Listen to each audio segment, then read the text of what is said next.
Alors bonjour, aujourd'hui on va parler du paramètre A des fonctions réelles. On est dans nos notes à la page 6. Alors le paramètre A, vous l'avez déjà rencontré dans les fonctions quadratiques et parties entières ou en escalier. Ça c'était l'année dernière. Dans les deux cas, il représentait le coefficient de la fonction. Alors les règles étaient y égale a fois x carré et y égale a fois partie entière de x. Pour illustrer la façon dont il agit, le coefficient a, je vais utiliser, moi, deux fonctions quadratiques, parce que dans le fond, la fonction quadratique, c'est souvent celle que les élèves arrivés en 5e secondaire maîtrisent le mieux, parce que c'est celle que vous avez étudiée le plus longtemps. Alors, je vais illustrer deux fonctions quadratiques. Une fonction de base qui est f de x égale x carré, donc aucun paramètre, c'est vraiment à chaque valeur de x, on associe son carré, et une fonction transformée en prenant les carrés x2 et en les multipliant par 5. C'est ce que ça veut dire dans le fond. Alors, dans le fond, ce qui se passe, c'est que j'ai mon ensemble de départ qui contient les valeurs de la variable indépendante, et je vais d'abord appliquer la fonction f qui est la fonction quadratique de base. Alors, la bulle du centre, ça va représenter les images de ma fonction de base.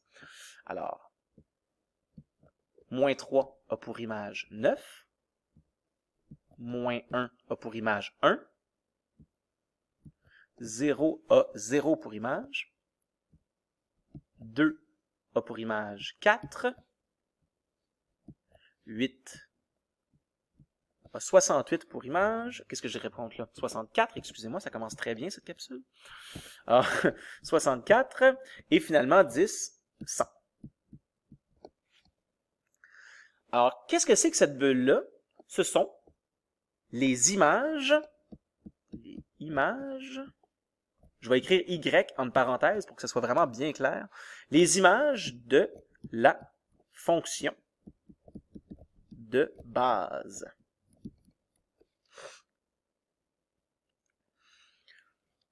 Et maintenant,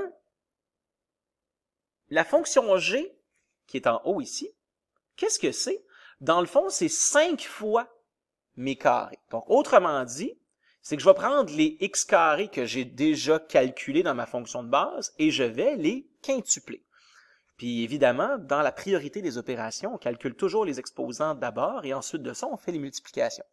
Alors, à mes x, j'ai associé les carrés. Maintenant, je vais quintupler ces carrés. Ce qui va donner 45, 5, 0, 20, 320 et 500.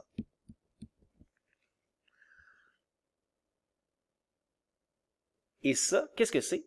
Ce sont les images. Encore une fois, je vais écrire Y là, de la fonction transformée.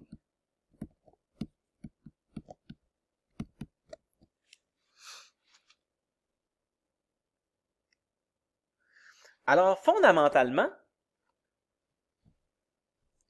la multiplication par 5 qui est ici, qui joue le rôle du coefficient A, où est-ce que je l'ai appliqué? Je l'ai appliqué ici, c'est-à-dire sur les images de la fonction de base. C'est ce qu'on avait écrit ici dans le petit encadré.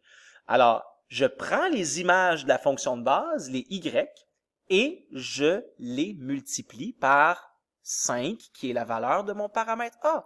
Alors, le coefficient A, il agit en multipliant les ordonnées de la fonction de base par sa valeur.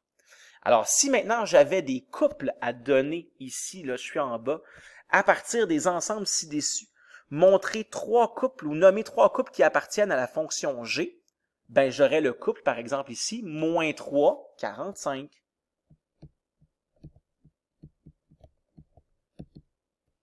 J'aurais aussi le couple, par exemple, 2, 20.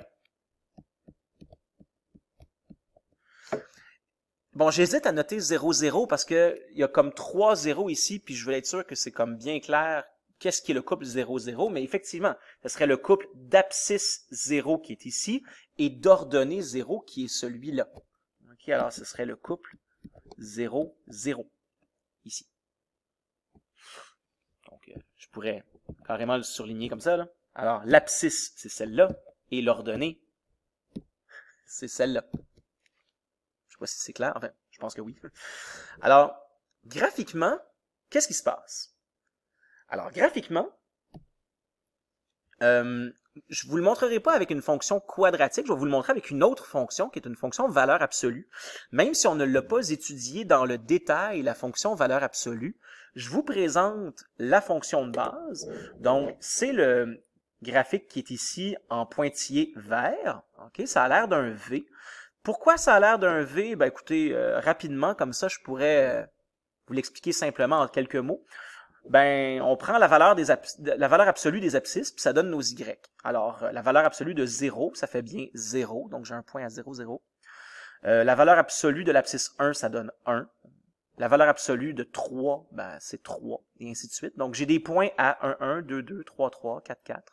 Donc, ici, jusqu'à 1000, 1000, si tu veux. Et du côté négatif, ben, pourquoi c'est décroissant comme ça? Ben, dans le fond, c'est ça la même chose, mais pour des abscisses négatives, comme mettons moins 5, ben, la valeur absolue, c'est plus 5. Donc, dans le fond, c'est comme la demi-droite, y égale moins x jusqu'à 0. Okay? Donc, moins 2, la valeur absolue, c'est plus 2, et ainsi de suite. Mais c'est pas ça l'objectif du cours d'aujourd'hui, de vous expliquer la fonction valeur absolue de base, c'est plutôt de voir comment agissent les paramètres. Alors, moi, j'ai le paramètre A, pardon. Alors, j'ai pris 2 points sur la fonction de base. Le point moins 1, 1, que j'ai appelé P, ici, et le point Q, 2, 2, qui appartiennent à la fonction de base. J'ai mis ici un petit bouton que j'ai appelé A, dont je vais faire varier la valeur, okay, et ça va être mon coefficient paramètre A. Alors, j'ai une règle, pas une règle, ce que je dis là, j'ai une fonction ici, que j'ai mis en rouge, qui est une fonction transformée, puis on le voit. Dans la partie gauche de la fenêtre, j'ai écrit 2 fois valeur absolue de x, ben oui. Alors, le multiplicateur ici, le coefficient, c'est le paramètre A, comme dans la fonction partie entière ou quadratique. Donc, c'est le coefficient de la fonction. Et j'ai des points qui sont sur ma fonction transformée. Je les ai appelés P' et Q'. P' et Q'. Alors, rapidement, on vient de dire que le paramètre A, il agit en multipliant les ordonnées ou les Y des couples de la fonction de base. Alors ici, effectivement, dans mon plan cartésien, ben, le point Q, qui était à 2, 2, ben, dans ma fonction transformée, en rouge, qui est là, ben, il va être où le point correspondant? Ben, je vais doubler son ordonnée. Il va être à 2, 4. Il est donc ici. Le point P, qui était à moins 1, 1 dans ma fonction de base, ben, le coefficient A, il multiplie le Y de ce point-là par ici 2. Donc, il devient à moins 1, 2 dans ma fonction transformée. Alors, tous les points, même 0, 0, sont Y et multipliés par A. Mais évidemment, 0 fois 2, ça reste 0. Et si je fais varier la valeur de ce coefficient, alors on va voir que, mettons, quand A vaut 3, ben on voit clairement que mes points montent, ce qui n'est pas tellement étonnant, parce que là, tous les Y de la fonction de base sont triplés pour les abscisses qui ne changent pas. Alors le point Q, lui, est rendu maintenant 3 fois plus haut, il est rendu à 2, 6. Le point P, qui était à moins 1, 1, est rendu 3 fois plus haut, à moins 1, 3, et ainsi de suite. Évidemment, on peut aller chercher des valeurs intermédiaires avec des nombres à virgule. Okay? Donc, là, peut-être avec certaines valeurs, c'est peut-être moins évident à voir, mais si je prends par exemple 1,5, ben, toutes les valeurs d'Y ont été multipliées par 1,5. Donc, le point Q, il est 1,5 fois plus haut, donc à 2, 3.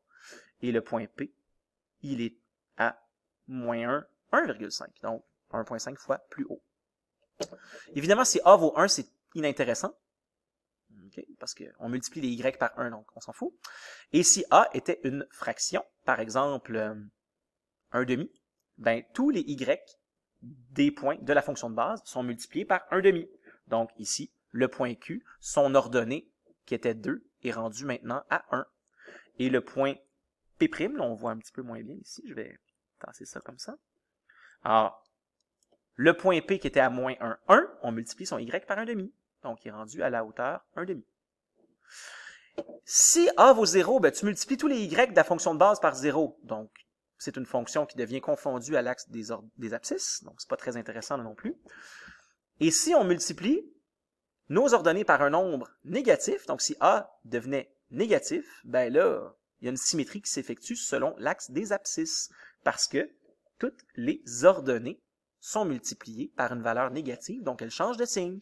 Alors, les y s'en vont du côté négatif.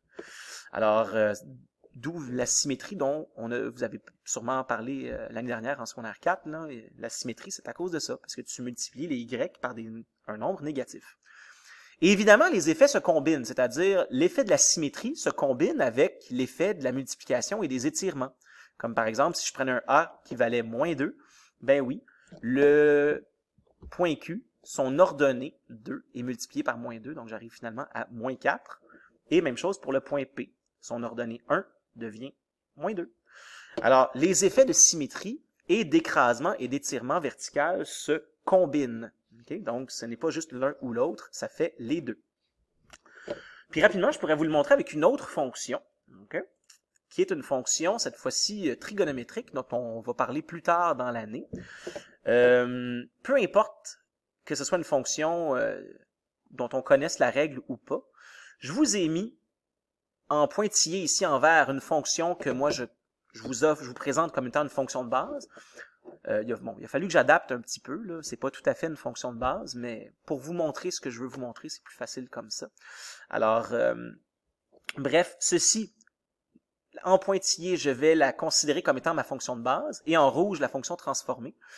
Alors, dans ma fonction de base, j'ai un point à 1, 1, que j'ai appelé P, et avec mon bouton A, ben là, qui vaut 3.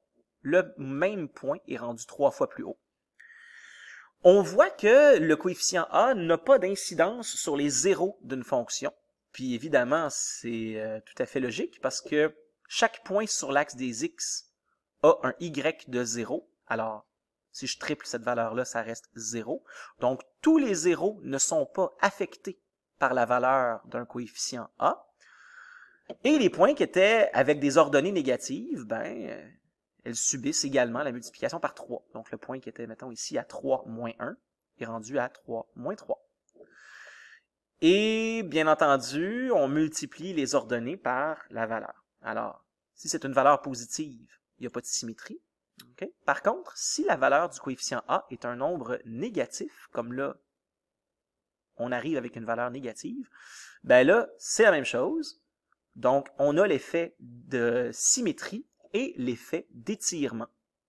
Okay? Alors, l'idée, c'est que, mettons, si je mets un coefficient A qui vaut moins 2, ben, toutes les images qui étaient positives dans ma fonction de base, comme mettons ici dans l'intervalle 0, 2, ici, ben là, elles changent de signe et elles sont doublées.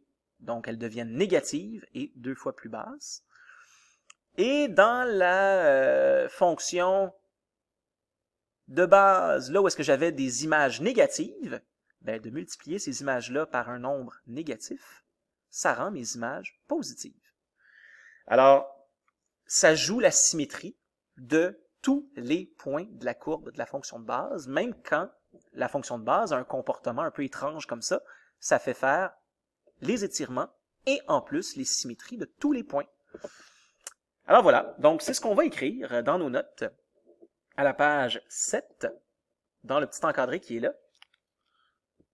Alors, si un point P, xp, yp appartient à une fonction de base, le point P', son abscisse ne changera pas, ça reste xp, et son ordonnée est multipliée par la valeur du coefficient A.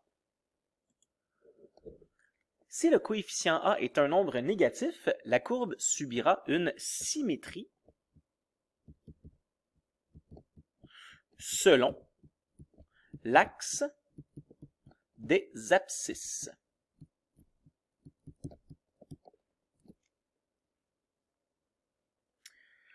Si le coefficient A est un nombre supérieur à 1 en valeur absolue, donc 6, 8, 15, par exemple, la courbe subira un étirement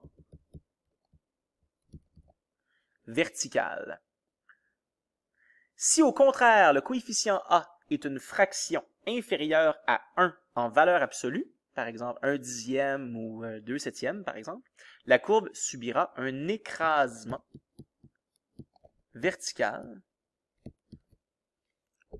puisque toutes les ordonnées auront été multipliées par une fraction.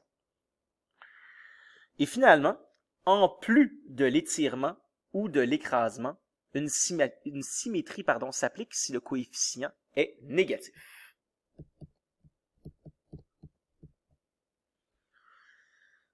Alors finalement, pour conclure, si je reviens à ma valeur absolue, ben, j'espère que ça vous a aidé à comprendre un petit peu comment regarder l'impact de ce paramètre-là. C'est vraiment un paramètre qui étire verticalement ou qui écrase verticalement et non pas qui écrase à l'horizontale. Peut-être qu'en 4e secondaire, vous avez retenu que, mettons par exemple dans le cas d'une quadratique, ben plus le paramètre A est grand, plus la parabole est comme écrasée. Ben c'est pas ça. En fait, il faut pas regarder à l'horizontale, comme mettons la valeur absolue qui est ici, elle a l'air d'être très écrasée par rapport à l'autre. Mais ce n'est pas un écrasement qui se passe à l'horizontale. On parle vraiment d'un étirement vertical. Alors, il faut juste être certain de bien, comment je pourrais dire, faire la distinction entre, c'est pas vrai que ça s'est écrasé en X, mais ça s'est multiplié en Y. Donc, juste pour être certain là, de comprendre que la dynamique derrière ce paramètre-là, c'est vraiment une dynamique qui agit sur les Y. Alors voilà, j'espère que cette capsule vous a plu et vous a aidé à comprendre ce paramètre.